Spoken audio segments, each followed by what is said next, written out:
Didier Deschamps qui revient pour la première fois sur l'échec des Bleus à l'Euro 2020, Karim Benzema qui prolonge au Real Madrid et Mauricio Pochettino qui retient Kylian Mbappé avant le déplacement à Brest ce vendredi. Tout ça et bien plus encore, c'est dans le JT de Made in Foot.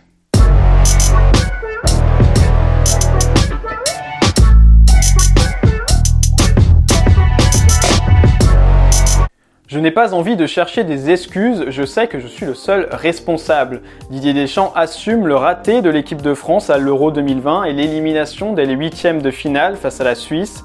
Le sélectionneur des Bleus a accordé un entretien à l'équipe ce vendredi dans lequel il revient longuement sur ses choix avant et pendant la compétition. Sur Karim Benzema, Didier Deschamps ne regrette pas de l'avoir rappelé, au contraire, il estime que l'attaquant du Real Madrid a largement répondu présent. En revanche, pour Olivier Giroud, l'avenir en bleu s'annonce indécis. Avant l'Euro, le nouvel attaquant du Milan AC avait notamment critiqué, alors sans le citer, Kylian Mbappé en affirmant qu'il ne lui donnait pas assez le ballon malgré ses appels. Des déclarations que n'a pas vraiment apprécié Didier Deschamps, comme il l'explique aujourd'hui dans les colonnes de l'équipe.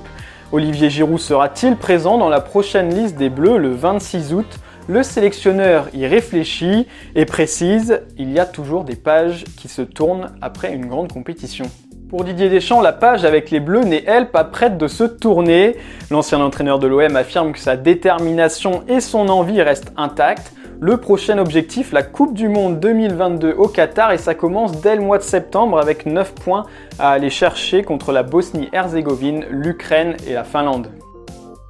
Karim Benzema conforté par son sélectionneur donc, et aussi par le Real Madrid qui va lui offrir une prolongation de contrat. Le numéro 9 du club merengue va prolonger d'une saison supplémentaire jusqu'en juin 2023. Arrivé en 2009 dans la capitale espagnole, Benzema a inscrit 281 buts sous le maillot du Real.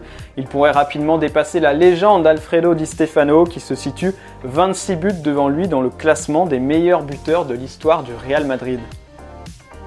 Le PSG se déplace à Brest ce soir en ouverture de la 3e journée de Ligue 1, un déplacement que les Parisiens feront sans Lionel Messi et Neymar. Il faudra donc encore attendre un peu pour voir les débuts de la Pulga sous le maillot parisien. Mauricio Pochettino pourra en revanche compter sur les retours de Donnarumma, Marquinhos, Verratti et Di Maria. Kylian Mbappé sera lui aussi bien présent et alors que le Real Madrid fait le forcing pour le recruter, Pochettino a affirmé en conférence de presse qu'il le voyait rester au PSG cette saison. Il a encore un contrat d'1 an avec nous, même s'il ne prolonge pas, il reste un joueur du PSG. Le message est clair de la part de l'entraîneur parisien. Du côté du mercato, l'Olympique Lyonnais a officialisé l'arrivée du latéral gauche Emerson. Le champion d'Europe avec l'Italie est prêté pour une saison par Chelsea sans option d'achat. Paul Lirola est lui enfin attendu à l'Olympique de Marseille ce vendredi. Le latéral espagnol doit passer sa visite médicale avant de s'engager contre une somme de 12 millions d'euros. L'OM passera ensuite à l'offensive pour recruter un nouvel attaquant qui viendra remplacer Benedetto parti à Elche. Le nom de Wang Weizhou, l'attaquant des Girondins de Bordeaux, est notamment évoqué. Enfin, l'Atlético de Madrid s'est retrouvé dans un échange de gardiens. Le club madrilène a prêté Ivo Gerbic à Lille. Le gardien croate sera donc le nouveau numéro 1 du club lillois.